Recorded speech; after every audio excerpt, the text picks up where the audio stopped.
नमस्कार। आज हम भारतीय संविधान के पहले पन्ने से शुरू कर रहे हैं। सिर्फ इसे पढ़ने के लिए नहीं, बल्कि आपको पता है, यह समझने के लिए कि भारत कैसे बना है और तेलंगाना, सिक्किम जैसे नए राज्य या भविष्य में ग्रेटर टिपरालैंड जैसे राज्य भी कानूनी सीमाओं के भीतर कैसे बन सकते हैं। हम आर्टिकल 1 और आर्टिकल 2 की बात कर रहे हैं। यह भारत अपने आप को कैसे परिभाषित करता है और कैसे फैलता है, इसकी जड़ें हैं। India, that is Bharat, shall be a union of states. States और उनके टेरिटरीज फर्स्ट शेड्यूल में बताए गए होंगे। यूएसए या ईयू के उलट भारतीय राज्यों को अलग होने का अधिकार नहीं है। भारत एक अटूट देश है जो बदलने वाले पार्ट्स या राज्यों से बना है। डॉ. अंबेडकर ने संविधान सभा में समझाया था कि भारत को एक मजबूत केंद्रीय अथॉरिटी की जरूरत थी। भले ही राज्यों को फिर से संगठित किया जाए या उनका नाम बदला जाए, भारत एक कानूनी राजनीतिक इकाई बना रहता है। सभी मौजूदा राज्य और केंद्र शासित प्रदेश फर्स्ट शेड्यूल में लिस्टेड हैं। यदि कोई नया राज्य या केंद्र शासित प्रदेश बनता है तो इसे संशोधन द्वारा इस लिस्ट में जोड़ा जाना चाहिए। पार्लियामेंट कानून द्वारा नए राज्यों को संघ में शामिल कर सकती है या स्थापित कर सकती है, ऐसे नियमों और शर्तों पर जैसा वह उचित समझे। केवल पार्लियामेंट, कोई राज्य नहीं, नए राज्य बना सकती है, शामिल कर सकती है या स्थापित कर सकती है। इसमें रियासतों को एकीकृत करना शामिल है, जैसे 1975 में सिक्किम, पूर्व केंद्र शासित प्रदेशों से नए राज्य बनाना, उदाहरण के लिए गोवा, और संभवतः ग्रेटर टिपरालैंड जैसे नए प्रशासनिक राज्य बनाना, कानूनी रूप से, राजनीतिक रूप से नहीं। पार्लियामेंट किसी भी नए राज्य की संरचना, स्वायत्तता और शक्तियों का फैसला कर सकती है।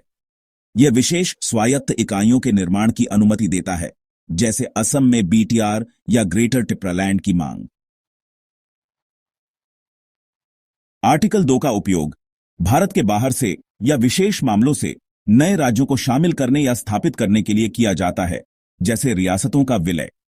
आर्टिकल 3 का उपयोग मौजूदा राज्यों को पुनर्गठित करने या विभाजित करने के लिए किया जाता है, उदाहरण के लिए आंध्र प्रदेश से तेलंगाना बनाना। 1975 में सिक्किम आर्टिकल 2 के तहत एक अलग साम्राज्य था जो भारत में शामिल हुआ। 2014 में तेलंगाना आर्टिकल 3 के तहत आंध्र प्रदेश से अलग किया गया था। 1972 में गोवा, मणिपुर और त्रिपुरा आर्टिकल 2 और एक पार्लियामेंट एक्ट के माध्यम से पूर्ण राज्य बन गए। बोडोलैंड टेरिटोरियल रीजन या बीटीआर असम के भीतर आर्टिकल 2 शैली के समझौते के माध्यम से छठी अनुसूची स्वायत्तता के तहत बनाया गया था। ग्रेटर टिपरालैंड की मांग असंवैधानिक नहीं है यदि इसे आर्टिकल 2 या 3 के माध्यम से किया जाता है। इसे एक संसदीय प्रक्रिया के माध्यम से जाना चाहिए, न कि हिंसक या अवैध तरीकों से। एक संवैधानिक संशोधन या एक पार्लियामेंट एक्ट एक नया राज्य, त्रिपुरा के भीतर एक स्वायत्त परिषद या राज्य या एक केंद्र शासित प्रदेश बना सकता है। यह सब आर्टिकल 2 या आर्टिकल 3 के तहत संभव है, दृष्टिकोण के आधार पर। यदि कोई नया राज्य बनता है तो उसका नाम फर्स्ट शेड्यूल में जोड़ा जाना चाहिए। उदाहरण के लिए, यदि ग्रेटर टिपरालैंड एक वास्तविकता बनता है तो इसे यहां सूचीबद्ध किया जाएगा। ये आर्टिकल्स साबित करते हैं कि बदलाव कानूनी माध्यमों से संभव है, हिंसा से नहीं। वे यह भी बताते हैं कि राज्य क्यों अलग नहीं हो सकते, भारत एक ढीला संघ नहीं है। आर्टिकल्स 1 और 2 को समझना युवाओं को सिस्टम के भीतर अधिकार मांगने के लिए सशक्त बनाता है, इसके खिलाफ नहीं। भारत का संविधान पहचान, स्वायत्तता और न्याय के लिए जगह देता है, लेकिन केवल कानून, एकता और शांतिपूर्ण मांग के माध्यम से। आइए इन आर्टिकल्स को समझें, सिर्फ गुस्से में बोलने के लिए नहीं, बल्कि ज्ञान, कानून और ताकत के साथ बोलने के लिए।